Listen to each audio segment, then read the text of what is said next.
You're scaring people. Do you really want to scare your own people this much? He talks about homegrowns are next. I mean, people are scared, not just illegal immigrants. And a lot of them are working. I live in LA. They're the only people here who do work. So here's what you don't know. First of all, President Trump has promised we're going to concentrate on public safety threats and national security threats, right? And the data shows it. Every morning I look at 22 pages of data. The last time I looked at data was the day before yesterday. 70% of everybody we're arresting is a criminal. 70%. Who's the other 30%? A lot of them are national security threats. We've arrested thousands of national security threats. Most of them don't have criminal histories because they're laying low to do their dirty deed down the road. This is what happens when polished talking points collide with hard reality. Bill Maher tried to sell mass amnesty as a moral obligation, leaning heavily on emotion and familiar arguments. But the moment the conversation shifted from feelings to facts, everything changed. Tom Homan countered with enforcement statistics and crime data that cut straight through the narrative. Suddenly, the argument didn't sound nearly as convincing. When explanations run thin, passion usually rushes in to fill the space, but numbers don't bend so easily. In that exchange, the mayor's economic claims about labor demand struggled to stand against Homan's blunt, data-driven rebuttal.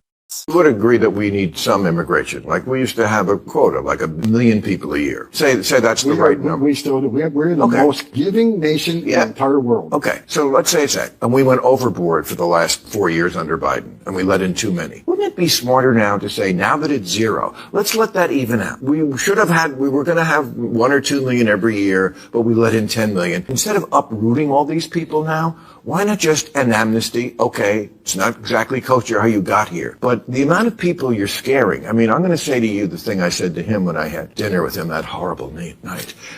And, they hated it that I reported it honestly, that he does listen. And he looks you in the eye. And he not got mad one time when we were arguing about anything I contradicted him. But let me get to the point, though. If you want to send a message to the whole world, cross the border illegally, it's a crime, but it's okay. Have due process, get order removed by an immigration judge, don't leave, it's okay. Just don't commit another crime, you're good to go. If that's the message we send to the whole world, people are going to keep coming. And let me tell you something, illegal immigration is not a victimless crime. But the reason I am who I am, I've talked and got on my knees and talked to 9-year-old little girls who were raped by multiple members of a cartel just for passing her across the river. I stood in back of a tractor trailer with 19 dead people who baked to death. I ran out of Operation Ice Storm in Phoenix, Arizona, where smuggling organizations were ripping each other's off because the smuggled people were worth more money than dope. So they go to the house and rip each other off. They call a relative up and say, I have your brother here. You owe us $25,000. They say, no, we agreed on 10. Well, now it's $25,000. You pay it or I kill him. And they did. Bodies are piling up. They actually called relatives and tortured their son or their brother because they didn't pay the fees. What I'm saying is, that's why you have to show there's consequences. Because if you send a message, there's no consequences, and you want to reward illegal behavior, that's not going to stop. Right. And I get all that. And for all that, I thank you for your service. This is exactly what critics mean when they say immigration has become a feel-good cause for political elites. Mayor Bill presented mass amnesty as something Americans should simply accept. But skeptics argue working families were never asked if they wanted to carry the financial and social cost of sweeping reforms. In past interviews, the mayor dismissed cultural concerns and described demographic change as unavoidable progress. Yet when Tom Homan challenged him directly, the response lacked the same confidence. That moment reinforced what many critics already suspected, that the position sounded powerful in theory but weaker under scrutiny.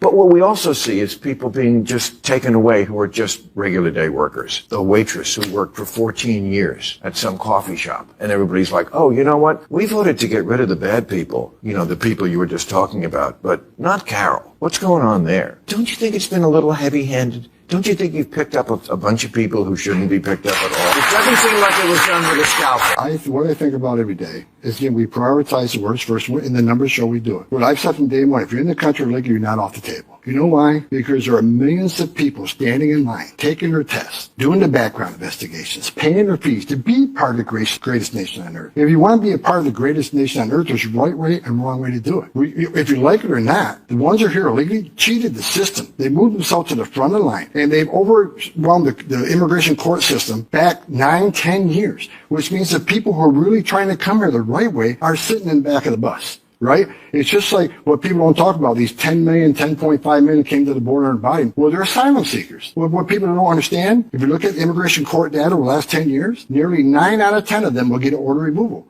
because they don't qualify for asylum. They're not escaping fear and persecution from the home government because of race, religion, political affiliation. They're coming here for a better life, and I get that. But while they're clogging up the system and cheating the system, there are literally thousands of people in this world that really are escaping fear and persecution from their home countries that are sitting in back of the bus. Yeah. So there's a reason we're a nation of laws. And if you or people don't like what ICE is doing, they go scream at Congress. We're enforcing laws today now. I hope it all gets better.